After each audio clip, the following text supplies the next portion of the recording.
the pad, we saw Lick and Chew, but it's pouring down rain outside, and that lightning really upset him. So we've got to give him a moment to rest and to go away from this. So Deb, if you don't mind taking him down the other end, and we're just going to let him hang out for a little while and see if we bring him back in a few minutes.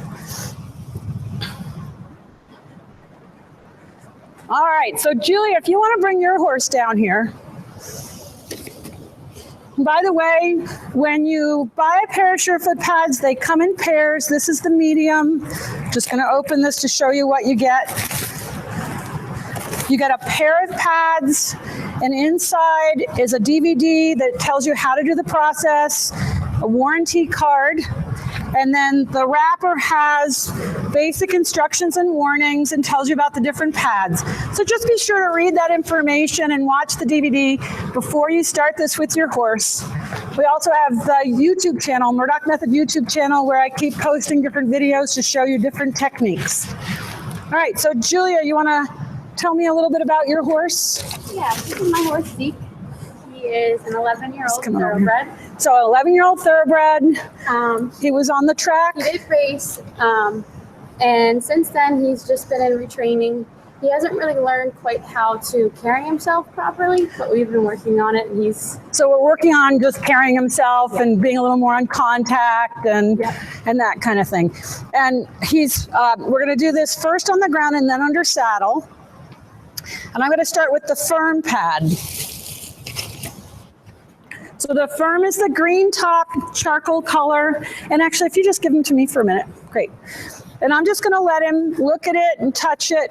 I always like to present the pad to the horse so that they can check it out. He's kind of curious about it. Typically, I'll kind of drop it casually on the ground because I want to see the reaction. This is completely different than the other horse, right? I let them know I'm coming. I slide my hand down the leg. I pick up the foot. I use my foot to position the pad, and I let their leg down. And I always like to just make sure that the horse is okay before I put the rider on. And as you can see, this is like such a contrast to Big Boy. And he's interested in me. He's dropped the neck down. He's put weight on the foot. He started to sway a little bit. Tiny bit, yep. Yeah. And if he chooses to walk, that's fine. So we got our Lick and Chew. It's important not to force the horse to stay on the pad. They know better than we do how long they need. But you do have to be cautious about letting them stay too long, especially when they're on more than one pad, because they'll start to sway and rock and look like they go to sleep. But all that time, they're working the little tiny postural muscles. And so whenever you start a new exercise program, you have to be aware that you're working muscles you haven't done before. And what you can see now, what's happened is he stood on it the first time, and now he's kind of thinking about the pad, and he's not sure. This is not unusual. Oh, maybe I just have the wrong foot. So the horses will show us which foot, yeah, he's really trying to put that foot on, which foot they want on the pad, how long they want to be. But again, you have to be the responsible person to say, well, that's too long. And you notice there that if I hadn't moved my foot, he could have stepped on me, which is why you need to be keeping your hands away from the hoof when you do this, because he is focused on the pad. He's not focused on me at this moment. And you can see him trying to figure this out. He's just not sure yet. He's not anxious like the other horse, but he hasn't quite figured out what we're doing. And he's leaned way over here. So I'm just going to switch back to the foot I started first. He hasn't walked away. I pick up the leg. I try to guess where the foot's going to come down, if it goes forward. And even there, it doesn't matter how much of the foot is on the pad. Any portion of the foot is going to have an effect. So we're just going to let him stand like that for a minute.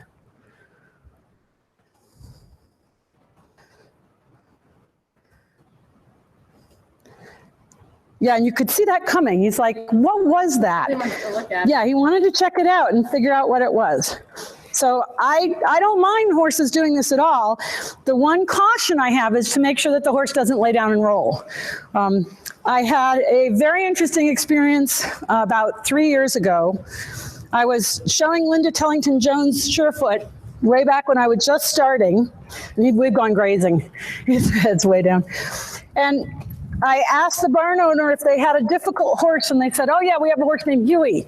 He's ADD, and you know, I rode him on a trail ride, and at the end he bucked me off. He is so trying to figure this out. And so I said, well, bring out Huey, and they did. And I did the pads a couple times in front and a couple times behind, and then he fell to the ground and went to sleep for 5 minutes. I thought I'd killed my first horse with Surefoot. I was just absolutely horrified, and thanks to Linda, she kept me talking so that I didn't like completely freak out, and she just asked me questions, and after 5 minutes he woke up and he got up and he was totally fine. So I've had an N of 1. I've had one horse in 5 years lay down and go to sleep. I've had some horses take off and run, which were stuck and old, and the person thought it was time to retire them.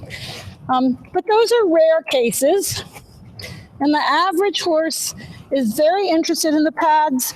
They like to stand on them. You can see he's trying to figure it out. I'm just going to take him for a little walk. And he's really let his neck down, hasn't he? Yeah. So I just have to be careful he doesn't lay down. You know what? I think we should just put you on, because then you can keep him moving, because I can feel this very heaviness, interested in laying down. Yep. So we'll just let Julia go and mount. What we know is that the horse is fine with the pads without the rider, so I feel comfortable putting her on. And one of the reasons I really like to do this mounted is that I want the horse to feel a change in the way he stands and his posture with the rider's weight. So I often say to people, what is it like when you visit your mother, and what is it like when you visit your friends? When you go to see your mother, even if you love your mother, you know, you act a little differently. She might comment on your hair or the clothes you're wearing. But when you're with your friends, you're really relaxed. So oftentimes when we put the tack on the saddle and bridle, it's like the horses change their behavior from what they are in the barn. Most of the time when we do nice things to the horse, it's in the stall or in the barn aisle, the massage or chiropractic or anything where we really relax them, and then we bring them into ride in the arena. So I really like to work with Surefoot and the riders mounted to change the horse's habits and behavior and posture under saddle where he has to carry the rider's weight.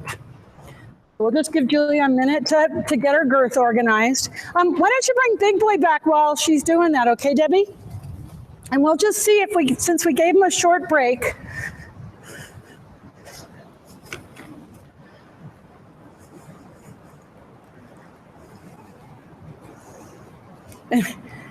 And he's wondering about that horse. And you can stop anywhere there, that's fine, because he spotted that horse. And he's looking at the rein, isn't he? Yep. And I'm going to offer the pad to him. He's curious about it. Yeah, there's a big rumble of thunder right there. Good boy. Yep. What a good boy. I'm just going to see if I can even put my hand on him. That's nice. Just going to pick up the foot, set it on the pad. Doesn't matter how much it touches the pad. You can let him go back. And it's interesting because he kind of touched me with his nose, like checking me out. And I don't want to be underneath his neck trying to pick up the pad, so I'm just going to kick it to the side. Yep. And we're just going to wait a second again. He's really expecting that next thunderclap, isn't he? Yep. Good boy. That's nice. And when I pick up a foot to put it on the pad, a lot of what I'm doing is really feeling what the quality of the leg is like. I'm taking away 25% of their support when I lift a foot, meaning they have to balance their weight on the other 3 feet. And if I just jerk their leg out, I don't give them the time, very nice, to think about how they're reorganizing the weight. But that's what I want them to really think about. Nice looking shoe, huh? Awesome. I want them to have to think about, well, how am I displacing that 25% to my other legs? And very often, the limb that I'm picking up can be really stiff. So I want to give the horse the time to sort out the question of how do I distribute my weight over the other 3 feet in order to give the one that's being asked for. And that was lovely. And you notice the eye softening, the lick and chew, the neck has come down, he's standing in a better frame. Yeah, huge difference, huh? Really nice. Yep, oh, we just got even softer in the face, and he can stay there as long as he likes. And I think we're gonna have a big breath here in a second. You can kind of feel it coming. So the eye just got really soft, the lips are good, there's our lick and chew again, the muzzle's getting softer. We're just gonna let him stand there for a moment. And if he chooses to step off, it's okay. He's still not sure when he stomps his foot back down on it, but you notice that this time the reaction is extremely different. It's what I call so much less committed. He stomped on it, he looked at it kind of worried, and then he kind of went, oh, maybe it's not so bad. So we're gonna let you go for a walk again, Deb.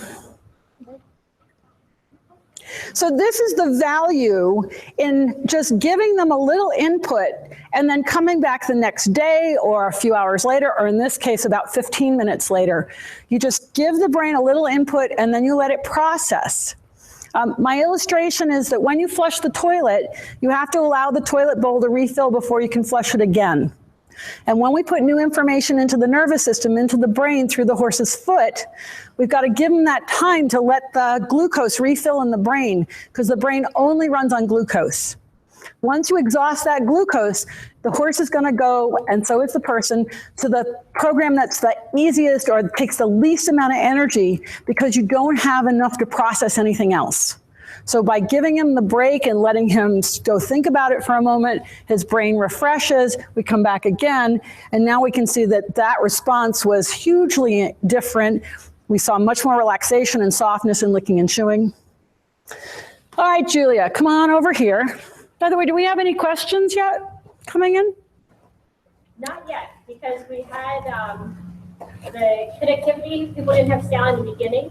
Oh, okay. We're getting everyone up, but we're good. We're good. All right, so if you have any questions, you can send those in and I'll try to answer them. Again, I let the horse look at the pad, and as I take my hand down the leg, he lifted the leg for me, and then I'm just going to set it on the pad, and it doesn't matter where on the pad he lands. And by the way, none of these horses have been on Surefoot before, so I purposely picked horses that were new to the process because I wanted you to see what it's like starting out. And there he stepped really wide with his foot, and I'm going to give him a minute. You can see it really sliding off to the side. And the pads will get damaged. We can see that he just tore the surface on this one. That's not unusual, but it doesn't affect the function of the pad. So rips and tears, wear and tear, that's normal. We could see that because of the way he slid the foot, but there's still plenty of surface area to use. The pads will still do their job. They won't blow apart, right? And I had to find where he wanted, now you can give him a little bit more rain, where he was going to place that foot. And it's wide. So right now you can't see that from this angle, but we're going to show you that from another angle when we do it again. He had to take the foot wide, and he's got a lot of weight on the inside edge of the hoof, which explains how he got that tear. Okay, and now feel he just shifted way over here, right? All right, so go for a walk, and you can just walk a circle. Wendy, we have just a quick question for clarification on different colors and different pads. Oh, great question. Okay, so green is firm, and the pads green, blue, and purple, firm, medium, soft, have two surfaces. I can use the direct surface or the colored surface. This is a stiffer pad than I'll grab the purple and the soft. So the purple is a springier pad. This is one a lot of people really like standing on because it has nice springiness. The soft has the most give. So I use this a lot with sore horses, laminitic horses, or horses that just, I think, want a lot of comfort. The impression pad, the orange that I started with Big Boy, is the firmest pad. It'll get stiffer as it gets cold. So in low temperatures, it still works, but it feels like a brick if you stand on it. The heat and weight of the horse will have the effect, and it's the most stable pad. So with Big Boy, I don't want him to worry about, oh, that surface is giving. I want him to just feel that he can stand on the pad, it will give and start making contact with the sole of the foot and giving him input into the foot. So again, I slide my hand down the leg, and you notice that when I place that foot down, he came down, yeah, there was a breath there, wasn't there? Much straighter now. We can see that he puts a lot of weight on the back of his foot. He kind of leans back on it. There's our lick and chew. Yep, and you can feel the sway has already started, hasn't it? So this time when you go for a walk, just come and face the camera, and that way we can see him from head on. All right, so go for a walk. I can wake him up. If you can wake him up, yeah. One of the things that people notice is that the horses gravitate toward the pads once they've had the experience, and they'll get slower, and sometimes they'll actually look asleep when they're on the pads, or they might need to go and take a nap after they've been on them. I'm using the firm pad with this horse because I wanted to give him some squish, but not as much as the blue, and I didn't want to surprise him with spring. If I have a horse that's really flat, that moves very heavy, I like the medium for that. And you know, people ask me all the time, well, what density do I need? And unfortunately, it's not such a simple answer, because really it's going through the process of figuring out, what does my horse like? And I understand that not everybody can buy all the pads, and I get that. So what I tell people to do is just start with one density, like typically firm, and then see how your horse goes, because you can always add to your collection. All right, so we have him on the one pad there. I'm gonna get the other pad. We had another question come in. Have you seen anything interesting when a horse with deviations, for example, a horse that toes in? I've seen really interesting things happen. I've seen horses that are real high-low on their feet, like high heel on one side and low heel on the other, come level.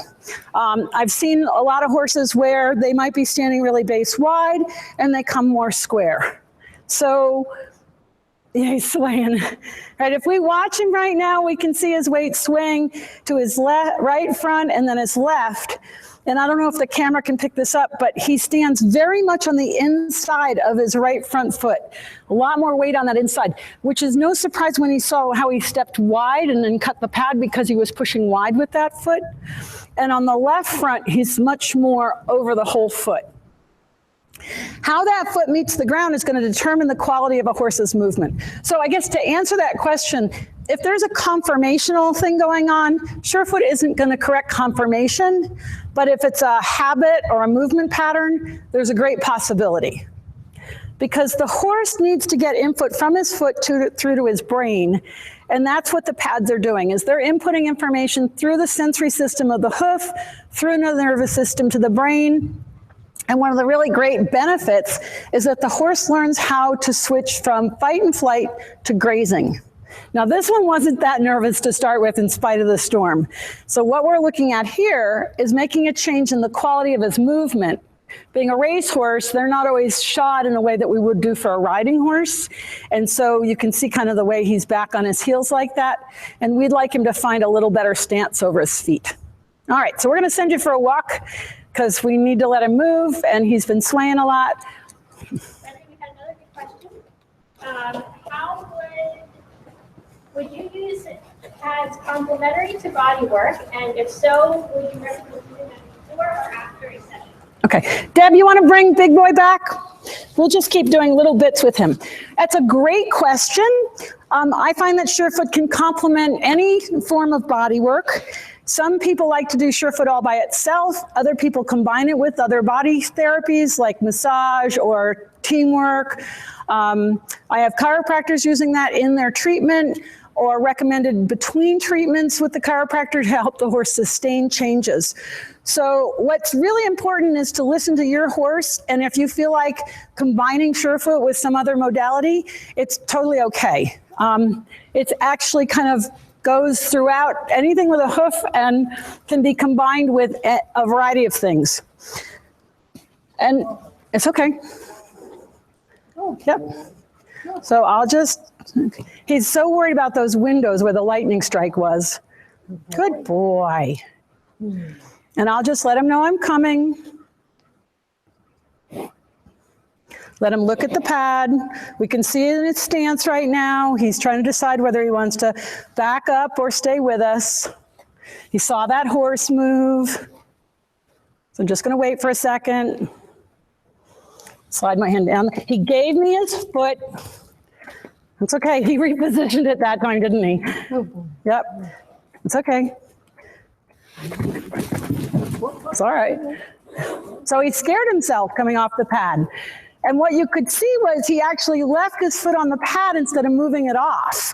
So there was a moment there where you could see him going, wow, I kind of want to be on this. And then he startled himself. He's 3 years old. He's a big gangly guy. He's really worried about the storm and he's doing great. And we're just want to put little pieces of information in, little bits at a time for him and just see how it goes. All right, Julia, head back over here. So are there any other questions while Julia's coming back? Sure. Cynthia asked about horses with laminitis and founder. Great question. And You could repeat. They said oh yeah, loud. horses with laminitis and founder. We have a lot of people using Surefoot to make the horse more comfortable. If they've been laminitic or arthritic, our third horse, which we'll do in a moment, is got those issues. So that's why we brought him. I find that actually horses like the slants, which I haven't brought out yet. So why don't I go ahead and get those? So the slants are the only pad that's not rectangular. It looks rectangular when I open it because there's 2 in here. Again, it comes with a DVD and a warranty card. And as you can see, the pad has an angle. And so this is really nice for horses that, like I'm going to use this with this horse because he wants to get low in that heel. Again, I let him look at it. Slide my hand down the leg, pick up the foot, drop the pad on the ground, place the foot. What's really interesting is how much straighter that leg came down. Whereas before it was going wide, now it's coming right down. I could feel it. Yeah. And that's important because that foot has to meet squarely to the ground. If it's always landing on an angle, one way or the other, the horse is not going to be able to go straight. So I always pay attention to how that foot comes down on the pad. And right now he could care less. Right? So I'll just pick up the other foot. The slants slightly change the angles. And so we're just lifting the heel a little bit. Just let him have a long rein.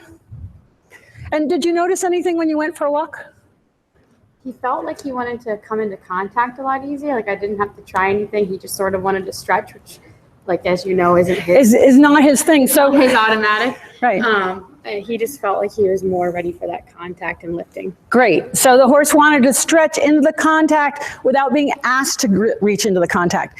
And this is a lot. What I see is that when the foot meets the ground securely, and what Surefoot does is change the horse's habit pattern of how that foot meets the ground.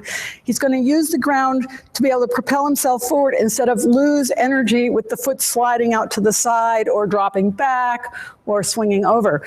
So we need each foot to successively meet the ground in a solid way for the horse to propel himself forward, lift that back. That's nice. Nice looking shoe. Right. Yeah, he's definitely swaying. All right, so go for a walk. And again, with him right now, we're asking him to go for a walk for 2 reasons. 1, I don't want him to fall down and go to sleep because I think he might. 2, because I want him to go back to the ground. We're under saddle. I want to change his habits to the rider as well as the environment in terms of feeling the ground and moving. And 3, because it's an easy way to have him move. It's important that the horse move between trials on the pads because it's not about just standing on the pads. It's about gathering information from standing on an unstable surface, just like you would, and then how do you relate back to the ground? How does your foot meet the ground? Let's bring the gray horse down, Remy, okay? And while he's coming up, we've had a lot of questions that kind of deal with process? Which pad would you start with? How do you know? Would you ever use them on the diagonal? Would you use 4 pads? Yes. Yeah, great question. So yeah, I'm starting, like, obviously with the big boy, I'm only doing 1 foot. And if we get 1 foot, that's fine. We've done 2 feet with the chestnut horse, and I can start adding more feet as the horse shows me that he understands the process. It is not important to get to all 4 feet, although that can easily happen. And a lot of horses like being on 4 pads, but you're putting a tremendous amount of information into the nervous system at that point. And oftentimes, once you do 4 feet, the horse is done for the day. They can't take in more information. So this and diagonals, lateral pairs. If I have a horse that leans a lot on one side, I'll do just the lateral side. If I see a horse on a short diagonal in the trot, I'll do the diagonal pair that's easy first, and then the one that appears short. So who's this? Seraphim. Seraphim. Okay, and he's an older horse? 23. 23. He looks fabulous for 23. Looks great. But he's got some arthritis? We definitely know there's arthritis in the front too. Okay. And there's heat in all 4. Heat in all 4 legs and arthritis in the front too. So let's see. I don't want to start with a springy pad like purple. I think that's too much give. I could start with the slants because of the arthritis. That might give him some relief. But I think I'm going to actually start with the firm pad just to see how he is with pads, since has he ever been on pads? Yes. Oh, he has. Okay. All right. So I'm just going to let him look at it. And again, I'm just going to drop it on the ground so that my hand is not there. Slide my hand down the leg. And sometimes, you think which leg the horse would like the pad under, and you go to pick it up and it feels like it is glued to the floor. Go find another leg. Go find the leg that's easy to pick up. The horse knows what I'm doing when I put my hand down his leg, at least an older horse like this. So if I can't pick up that leg, it could be because that's the one they're standing on so strongly for support that they don't want me to take away their support. Okay, so the neck has come down. We've gone to grazing. He's experimenting. We can see him swaying a little bit. How often has he been on pads? I think twice. He's been on them twice. Okay, so just walk a little circle and come back. And I'm going to offer him, because he's been on pads before, I'm going to offer him something a little different pretty quickly. You know your horse better than I do, and you know what your horse's issues are. So I always trust the owners to kind of be able to sort out where do they think they would start, or which leg. I typically start with the front feet just out of safety because I don't know these horses. Yeah, he's noticed the difference in color, didn't he? So it's always good to present the pads again, especially if it's one they haven't been on. And we can see right now that he's standing much more heavily on the left front than the right front. So I'm going to pick up the right front. And again, I just wait for him to give me the leg. He knows what we're doing, and it's going back. So here I'm just going to reposition the pad to get it underneath the foot as best I can.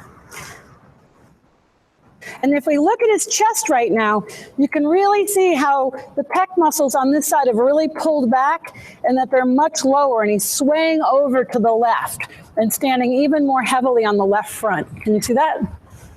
Okay. Yeah, look at his chest. So I'm going to come around to this side. Again, I let him look at the pad. And he's like, wow, I got to really pull that leg up. So I just follow that. I don't try to drag it back. And I'm just going to wait for a second because he has to figure out how to stand on the unstable surface and give me this leg, which appeared to me to be his supporting leg. And I didn't keep it up very long at all. And it doesn't matter how much of the slant he's on, because I picked it up and I could feel immediately he needed to get it back to the ground. So that kind of tells me that's the leg he's really using to support himself right now. Okay, we'll give him a minute there. And there's little tiny sways, right? And now the eyes got blinky. Up, little more sway. We can see that in the chest here. This is a great place to watch to see what's going on. And you can see he's really thinking, yep, there's another eye blink. Little wiggles in the head. So one of the things you need to realize is that there's muscles that are attached to what's known as the hyoid bone, which is like a wishbone shape here in the jaw, and the tongue attaches to one end of it, and over 20 muscles attached to that hyoid bone, including muscles that go down to the inside of the shoulder and the sternum. So when we make a change in that foot, we're actually affecting that whole chain of muscles all the way up into the throat. Okay, and you can see all these little, yeah, it's amazing, isn't it? We see the swings getting bigger. Yep. Yeah, and he's weaving more to the left. Okay, just let him have a little more line. Yep. I try not to interfere with them. Some people want to pet their horses and talk to them. And I really think it's important to give the horse a chance to just experience his own body for a moment, all by himself, right? So we can see how much he goes onto that left front. I'm going to just change that out here. And I'm going to say, well, would you like a softer pad on this left front? And that's, yep, he has to move that leg. I'm just trying to get this pad out of the way. And if he kicks at it, it's okay. And I know it's going to be quick. And he's like, yeah, that's too hard for him to stand on the right front at that moment, isn't it? So you start to see what's going on. He's like, wow, I know I like the pads, but I can't stand on that leg for you to pick up my foot. No big deal. Just take him that way a little bit, and I'm going to go to the hind end. Big Boy handled that thunder pretty well, didn't he? Yep. So the storm is still raging outside. We're really glad we're in this lovely indoor arena with an insulated roof, thanks to CRK training. And you can see how easy it was for me to pick that foot up. It's okay if he only rests the toe. Doesn't matter, because he's still getting input from the pad. And I might, in a moment, after he stands on it like that for a minute, just watch to see, does he put his weight on it? And if not, he's really curious about the yellow. We're just going to come around to the other side, and I'm going to just stroke down this leg and wait for him. You notice that I keep my body position well close to the horse. And I always let them know I'm coming when I'm going to do a back foot. I don't want to startle them, and I got to keep myself safe. So that's one of the most important things when you're doing Surefoot, is to stay safe. And Big Boy was a good example of that. Wendy, we had a few more questions, and they keep telling me to remind you to repeat it because I'm not loud. Oh, sorry. The best question was, do you know what creates the calming effect when the horse is still in the pads, and how long does that last? You know, that's such a, the question is, do we know what causes the calming effect and how long does that last? And the honest answer is no. We have many guesses. The guess is that we've found some kind of a channel from the foot to the brain that triggers grazing response. Yeah, there we go. Right on cue. We haven't done any research to totally understand that. We know that the foot's a sensory organ, and I have literally seen horses go from rearing to grazing, like nuzzling the dirt, in like a minute and a half. And some horses, it's triggered that grazing reflex so hard they're nuzzling dirt. So the best guess I have at this point is that somehow the texture of the pad triggers the horse's response to good grass. In other words, I'm sure that when the grass is really, really good, the ground has a certain texture, and that would be something the horse recognizes. And so I think in some way it has to simulate that when we see these really dramatic shifts from fight and flight to grazing. We just had thank you, right on cue. And his rear end is swaying like crazy right now. So I'm just going to let him chill out there. He's really enjoying the pads behind, and we can see how much that let his neck down. And so this is a classic situation where giving him the support behind has helped him let go in front. Yep, and he can go for a walk. So, I keep going back to the fact that the hoof is a sensory organ. It's not just a box at the end of the leg. And I think there's a lot more going on in that hoof than we give it credit for. Not only in terms of how the foot meets the ground to make the horse comfortable, but the texture of the ground to let the horse let down. We just had a horse, bring Big Boy back, okay?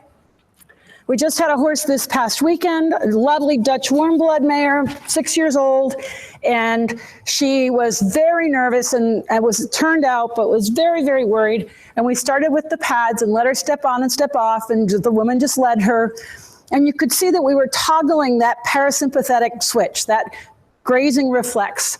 And the second day when she came in, she was already down, calm and relaxed.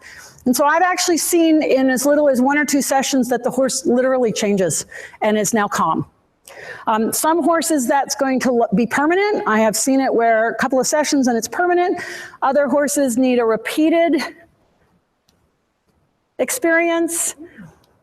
And I think a lot of that has to do with how long it's been since they felt that stableness. Like when I get a horse that's been injured early on, it's going to take longer for that horse to find the comfort than a horse that has something recent.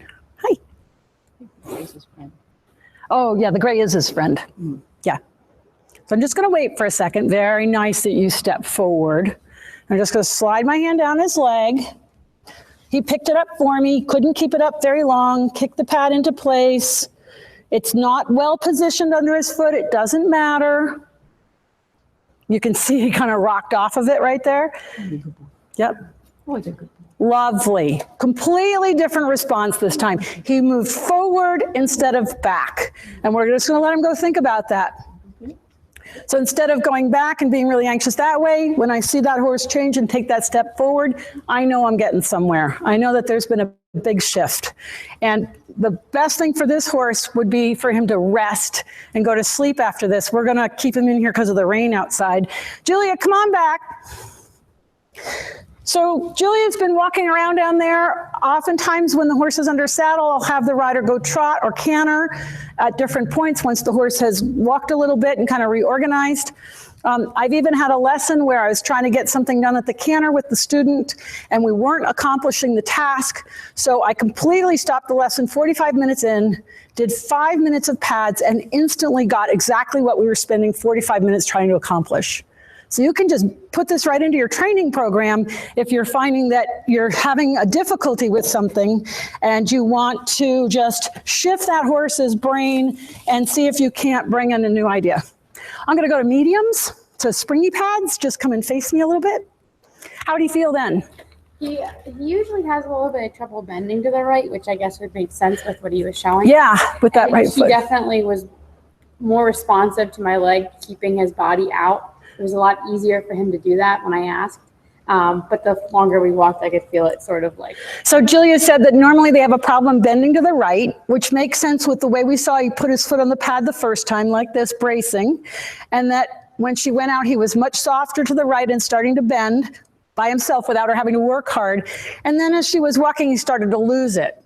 So that's where we have a more ingrained habit. And we're just starting the process with him of putting in new information and giving him a different feeling. I can't tell you how many times I've seen a horse on pads and then you give them the rest and the next day, whatever it was is totally shifted.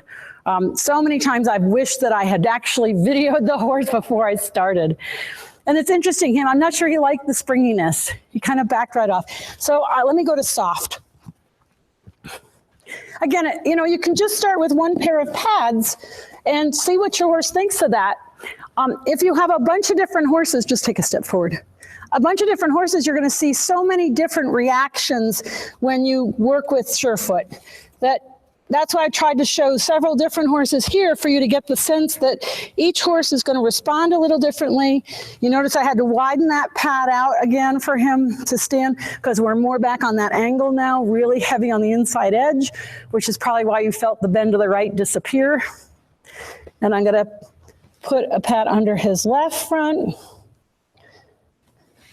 With this horse, just doing 2 feet is plenty for him in his first session. You don't want to overwhelm them, and you'd be amazed that you actually can put too much information in one shot. He's already swaying. Yeah, big time. A lot of times if you watch the rider, the swaying becomes more obvious. Rami, you want to bring your horse back? I know we're getting close on time. We're going to announce the winner of the full package here in a minute. Big Boy is behind the chestnut right now, and you can't see that, but he is standing very quietly and very relaxed. Debbie's not having to work hard.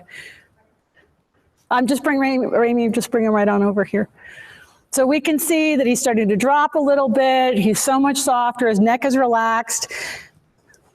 So she's been doing a great job of handling him down there while we've been busy.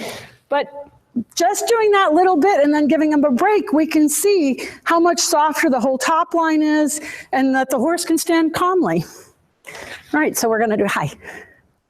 Question about using the pods. Oh, yeah. I haven't had anybody really here that I would use the pods with at this point. So I probably have to do a separate little something about that.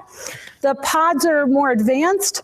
The horse has to be used to standing on a larger surface area and feeling the give, because the pods, I'll just grab one. They're a lot smaller and they're air filled, they're a dome.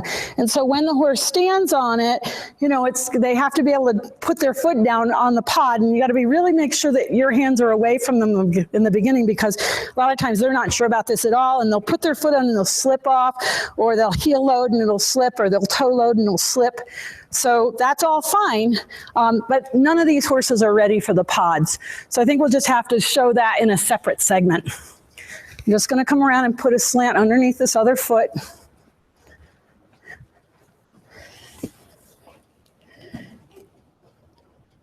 And I just wait for him to give me this foot. I ask and I wait, because he has to figure out how to distribute the weight. And he doesn't want to put it on that left front, even though he stands heavier on that left front. Actually, he doesn't want to stand on the right front, which is why he's heavy. And we'll just see, oh, I got the soft over there. So I'll just go to the firm, and I'll just take one firm and we'll put it under the foot that we know is easier. You notice that I go around the person, I don't duck underneath the lead shank. I'm not a big fan of being strangled. It's just, especially when you have someone on the ground, and like I said, Deb's done a great job handling Big Boy. You always have to be aware of your environment and the other people and horses around you, and keep safe. And yeah, timer was up, right? All right, so you get to go for a walk. So you can see that that horse clearly said, I'm done and I need to move, and that's totally okay. It's something that you really want to think about exploring and experimenting with. It's not a rigid structure. I have a great friend, Robin Hood, who said it's all written in sand. And I like that, because Surefoot is written in sand. The basic rules are keep yourself safe, use your foot to position the pad, listen to the horse, and then it's following what that horse shows us and really listening to them, which is making us a better listener for their needs, not only for comfort, but in movement and in stability and relaxation. All right, so do we have any more questions?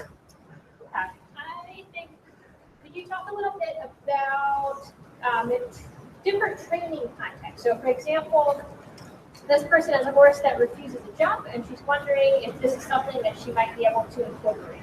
It's possible. You know, refusing a jump could have many causes, but I did do a full day workshop in the UK for the Physical Therapy Association over there, and we had a horse that was had been a very good jumper, had gone to Hickstead, and she was struggling, I think it was after an injury, and she was stopping. And so we used the pads, and the owner couldn't believe the difference, and we set up some jumps, and it was just a huge improvement. The horse was not stopping. So, but what we did discover was that she was really tight in a shoulder, and so that leg wasn't coming forward, and if the owner shifted her weight, it made her very anxious. And as we used the pads, we saw a big change on the way the leg stood on the ground, and then the horse was happy to go. So I'm not a vet, so I can't call it diagnostic. I can say that Surefoot can give you a lot of findings, or show you a lot of things that are going on that you might not have noticed, that are really what's underlying the problem. And so it's really, oh, that's lovely, Julia. He's reaching right into the contact. Let's bring Big Boy over again, and we'll just put him somewhere in here to see if he can come visit us. Another question was what kind of a surface Does it have to be something soft like an arena, or can you use it on a concrete barn? Great question. You can use Surefoot anywhere. You do have to be careful when you're on, say, a cement surface, especially with something like the pods. It's going to have a different kind of movement. But you can use Surefoot in the barn aisle, in an arena, in the paddock. You want to be careful about working in the stall if you've never worked with the horse before. I always tell people not on cross ties unless they're very comfortable with the pads and you know the reactions. And you want an open environment in the beginning, because you can see with this guy, he needs to move. And if he was confined, he would have to react in a different way. Yep. His neck looks different. It's okay. Just let him go back. His neck looks softer. Yep. And he did. He scared himself. So just watch out that he doesn't hit it again. So I'm really glad to have this horse here so that you can see that it's not always simple and easy. Many of the horses, like the other two, make it look like it always goes perfectly. And, we wondered about Big Boy and whether or not we could do this with him, but I told Callie I really wanted him because I think it's important for you to see that not all horses are okay with this, and you have to go carefully. We saw that it helped him, but we also see that we can only do little bits at a time, and that it would be a slow process, and you must be very skilled when working with a horse like this to keep everyone safe. And I can't thank Deb enough for handling him so that I can present to you and still everybody stays safe. We know he likes the pads, but it obviously, when he hits them, it freaks him out. Okay, any other questions? We're getting close to the witching hour here. Yeah, I think the best way to wrap up, we've still had a lot of questions about what different pads mean, what the slants mean, if you can just kind of recap that. You know what? I don't know if it'll show up, but I'll stand on the different pads. And this is actually, we have people now using this for people and for personal training to improve your stability and balance. I'm just going to get the different ones here and kind of recap those pads. Wait, there's the blue. Again, it has two surfaces, so I'll do one each way. And the so I didn't do a good job of that. One each way.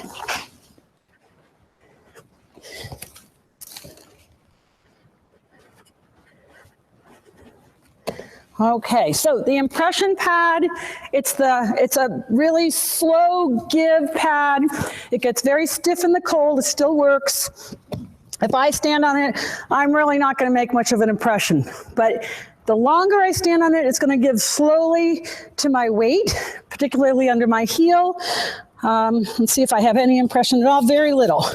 Okay, but you can see if I press on it, I can make a dent.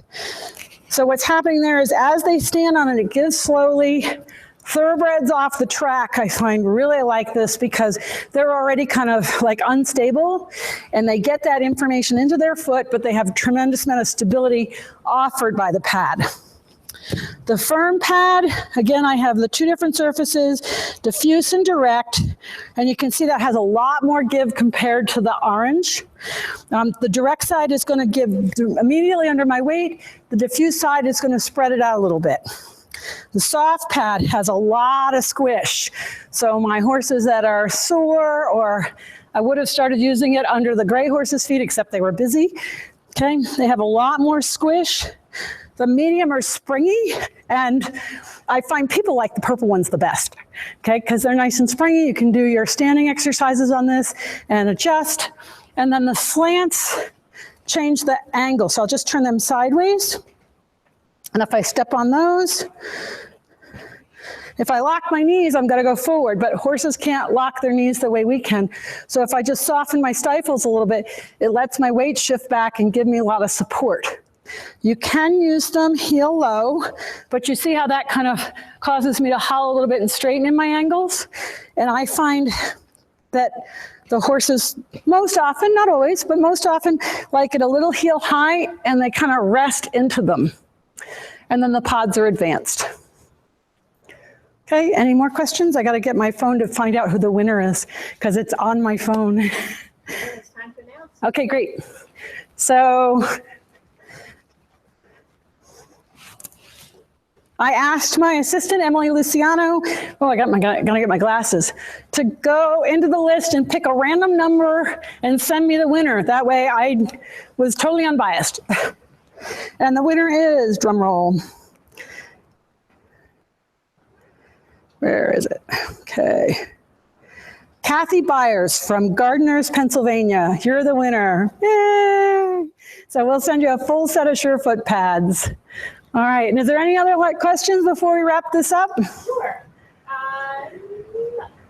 The other good question is the difference between shod and barefoot. Oh, great question. Difference between shod horses and barefoot horses. I actually don't see much of a difference in their response to the pads. Very early on, that was a big question that I had. Having done a lot of horses, I see that both shod and unshod horses respond. They respond in similar ways. And I've even had a horse that had boots on, the boots so that they don't have to have shoes, still respond to the pads. So one would think with those kind of boots that they really wouldn't notice this. And I was so surprised to see the same sort of process of relaxation, licking and chewing, neck lowering. The one pad I haven't used tonight and shown you, and this one is, we call it the Farrier pad. Well, I did pull it out earlier. It's got a 1/2 inch of medium with 1 inch of impression. It's a great one because of the size. If you have a horse that's anxious about the mounting block, you can get them to stand on the pad away from the mounting block and then bring them up and have them stand on it at the mounting block. So you make that a really nice place. I just recently had a Mustang. He was only off the range since December, and he was very wary about everything. I didn't want to put too thick a pad underneath, so I used the Farrier pad, and the owner would ask him to step onto it. And after a very short period of time, he was very willing to step on, and then you see the relaxation come in, and then I could work with him and do other things. So with these pads, trying to get a horse to step on it is really not a good idea. I tell people that, you don't want to try to make them step on the pads because they move too much, but the Farrier pad is one that I think it's much safer to do because it's much less likely to move and more stable and gives the horse that comfort. It's actually perfect you brought that out. We have a Farrier on and asking about how a farrier could use these, or could someone use them in conjunction with their farrier? Absolutely. We have a number of farriers now. We have Jeff Stubblefield. He's a 45-year Masters farrier down in Tennessee. He shoes for all the big singers down there, and he got a Farrier pad, and he won't do anything without it because he says the pad allows him to work on all those sore horses that otherwise are so uncomfortable that they have a hard time with the farrier. So I have other farriers using the pad. One who used it with a horse that had ring bone, and then the owner used the other pads in between the farrier coming to work on the horse. That horse is now sound and back in service. It's been a great success story. So again, you got to be careful about being on the cross ties. I had another farrier. He had the horse on cross ties, turned his back. The next thing, the horse was not on cross ties anymore. Didn't look at it, so I'm not sure what happened. So you always have to just check the pad out with the horse and avoid the cross ties as best you can. I'll tell you one other thing about this Farrier pad for farriers. If you have to kneel down around the horse, I'll tell you, this thing is so comfortable to kneel on. And if you're standing there for hours holding those horses for the farriers, you're going to want to stand on it. So, it's a multi-purpose pad. We're finding more and more uses for it. I have only anecdotal evidence that we've had a number of horses colic, and while they were in the colic, they put them on Surefoot pads. The horses seem to come out of colic faster, some completely. Always call your vet first, then offer the horse the pads. It may help. If you do have a story where you've used the pads in conjunction with a colicky horse, please let me know. The more stories I get, the more we can tell other people about the benefits. So. Since we weren't able to get to all the questions, if they have questions, what's the best way to get them to you? The best way to get questions to me is to go to my Facebook page, Murdoch Method, and I put up a post there where I said ask questions, and I will answer them. So if you just go to my Facebook page, Murdoch Method, LLC, and this video, along with a lot of other videos for Surefoot, are up on my YouTube channel, Murdoch Method channel. So you can email me at wendy@wendymurdoch.com. I love to to hear from you. I love to hear the stories. Please let me know how it's going for you. If you have questions or experiences, just email, Facebook. If you Facebook message, I might miss it. It's better to put it either on my page or send me an email. Great. Oh, free shipping. Yeah. So if you're watching this live feed, you can use the code HAPPYHORSE. Sorry, guys in Europe, it's only for the United States, free shipping. But you can go to the website, order any products you order on the page using that code HAPPYHORSE for free shipping. You can get free shipping on your whole cart. So be sure to use that to take the advantage of avoiding those shipping charges on your Surefoot orders. Yep. And thanks for tuning in, and I'm looking forward to hearing from you.